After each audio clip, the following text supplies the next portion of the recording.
हम लोग देख रहे हैं कि इस बार जो ठंड का प्रकोप पूरी तरह से उत्तरी भारत में जारी है। जैसे कि पहाड़ों में बर्फबारी हो रही है और उसकी वजह से भी मैदानी इलाकों में उसका ज़्यादा इम्पैक्ट आता है। जैसे कि पहाड़ों के बाद जो पंजाब का एरिया है वही प्लेन्स में पहले आता है, तो उसमें उसका डायरेक्टली इफेक्ट आ रहा है। तो जैसे हम देख रहे हैं कि पिछले हफ्ते बारिश भी हुई है पंजाब में, कोई वेस्टर्न डिस्टर्बेंस अप्रोच हुआ है, उसके बाद ही मतलब ठंड ने अपना पूरी तरह से जोर पकड़ा है। और पीछे 1-2 दिन तो बहुत ज़्यादा धुंध का भी प्रकोप रहा है, जैसे कि मॉइस्चर एकदम से बढ़ जाता है हवा में, तो उससे जो फॉग है वो उसका इंसिडेंस ज़्यादा हो जाता है।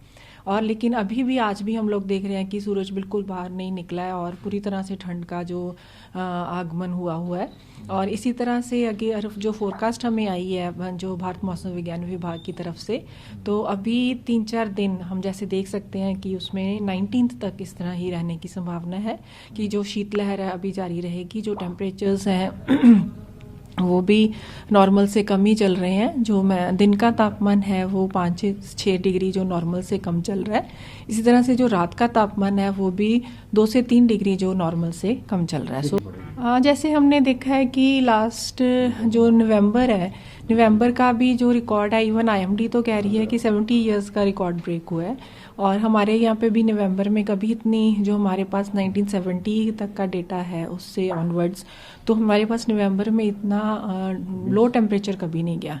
और अगर दिसंबर की बात करें फिर भी वो हमारा जो अब टेम्परेचर्स चल रहे हैं, जैसे कि कंसिस्टेंटली टेम्परेचर लो हो रहा है, तो ये मतलब 20 साल का इवन रिकॉर्ड हम लोग कह सकते हैं कि इतना ब्रेक हुआ है, क्योंकि इतना परसिस्टेंटली टेम्परेचर्स लो हमारे पास ज़्यादा पहले नहीं रिकॉर्ड हुए।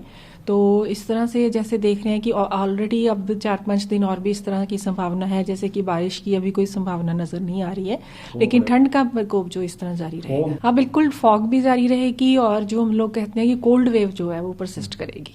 हाँ, जो ह्यूमन बींग्स हैं उसमें जैसे ओल्ड एज पीपल हैं, उनको जैसे कईयों को रेस्पिरेटरी प्रॉब्लम्स होती हैं, या जैसे हार्ट की प्रॉब्लम जिन ओल्ड पीपल को होती है, तो उनको थोड़ा सा ध्यान रखने की ज़रूरत है। क्योंकि जो मॉर्निंग में एकदम फॉगी वेदर होता है या इवनिंग में होता है, तो उस टाइम पे वो बाहर ना निकलें। अगर कुछ है तो बहुत ज़रूरी काम है तो फिर ही वो बाहर निकलें, और वो भी डे टाइम में ही, जो दोपहर का टाइम होता है जब थोड़ा सा लगता है कि ओपन अप हो रहा है। अदरवाइज मॉर्निंग इवनिंग तो उनको मतलब बिल्कुल ही परहेज करना चाहिए कि वो ना निकलें। और दूसरा, जो छोटे बच्चे हैं जैसे, उनको भी ध्यान रखना चाहिए, क्योंकि एकदम से गर्म सर्द होने से प्रॉब्लम्स आ जाती हैं। सो इस तरह की जो हेल्थ इश्यूज हैं उनको अवॉइड किया जा सकता है। बिल्कुल, हाँ जी, जो गेहूं की फसल है उसके लिए तो ये बहुत ही लाहेवंद है, क्योंकि जो टेम्परेचर्स चल रहे हैं दिसंबर के लो टेम्परेचर्स हैं, ये उसके लिए काफ़ी फेवरेबल हैं क्रॉप ग्रोथ के लिए, क्योंकि जितनी ज़्यादा टेम्परेचर लो रहता है और वीट की उतनी टिलरिंग अच्छी होती है, तो उसके हिसाब से देखा जाए तो it's very favourable for the wheat crop. But जैसे वेजिटेबल का देखते हैं तो जो पोटैटो क्रॉप है उसके लिए थोड़ा सा लेट ब्लाइट की प्रॉब्लम आ जाती है अगर इस तरह सा फॉगी वेदर रहता है, तो उसके लिए थोड़ा ध्यान रखने की ज़रूरत है। बाकी ऑर्चर्ड्स के लिए भी फार्मर्स को हम लोग कह रहे हैं कि थोड़ा ध्यान रखा जाए, क्योंकि जो न्यू प्लांट्स हैं ऑर्चर्ड्स में या नर्सरी प्लांट्स हैं उनको थोड़ा कवर अप करना चाहिए, जो प्लास्टिक शीट्स हैं या सरकंडे से हो जाए या लाइट इरिगेशंस दी जाए, ताकि टेम्परेचर जो है लो है उसका इतना नेगेटिव इम्पैक्ट ना आए।